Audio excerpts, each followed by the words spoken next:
हां, तर आजच्या स्टोरीचे नाव आहे फसवणारे मांजर.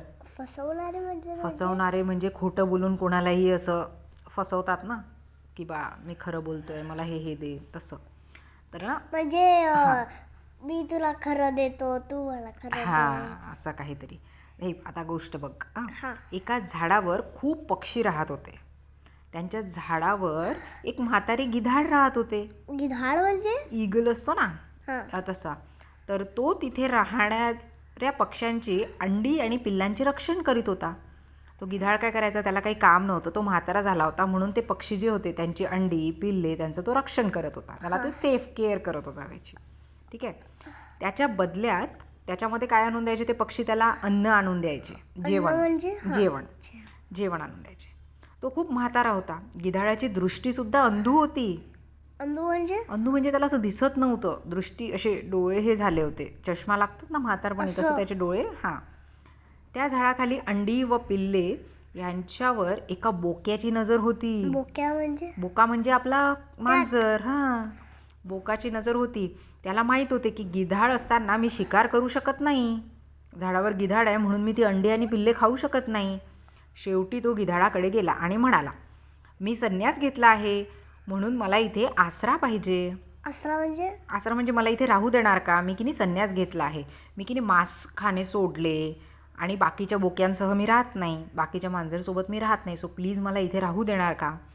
त्यानंतर मांजराने एवढ्या ज्ञानाच्या खूप गोष्टी गिधाडाला सांगितल्या, म्हणजे जसं खूप हुशार आहे अशा गोष्टी त्यांनी गिधाडाला सांगितल्या. तर बिचारा गिधाड त्याच्या शब्दात फसला ना.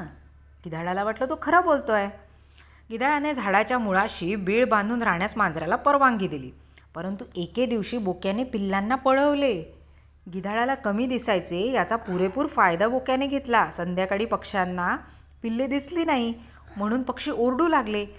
गिधाडाला पक्ष्यांनी दोषी ठरवले, परंतु गिधाड म्हणाले, मी निर्दोष आहे, मी तर दिवसभर पहारा देत होतो. परंतु त्याच्यानंतर पुन्हा असे होऊ लागले. गिधाड खूप विचार करू लागला, असे का होत असेल?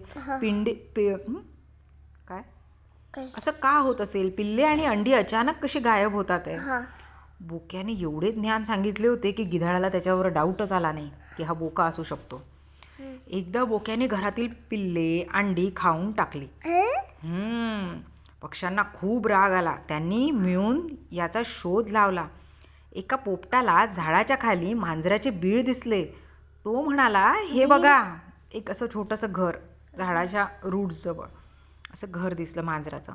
तो म्हणाला, हे बघा, गिधाडाने आपली पिल्ले खाऊन हाडे इथे फेकली आहे. मग सर्व पक्षी गिधाडावर तुटून पडले. पक्ष्यांनी गिधाडाला टोचून टोचून मारले. बिचारे गिधाड मरून पावले. गिधाड बोक्याच्या बोलण्यात येऊन फसले व स्वतःच मेले. So moral of the story, कुणावर ट्रस्ट करताना, कुणावर विश्वास करताना बघायचं हा खरंच बोलतो आहे की खोटं बोलतो आहे, आपल्याला फसवत आहे. आता तू दुसरी स्टोरी सांग ना. आताच नाही, नंतर. Okay, thank you, bye.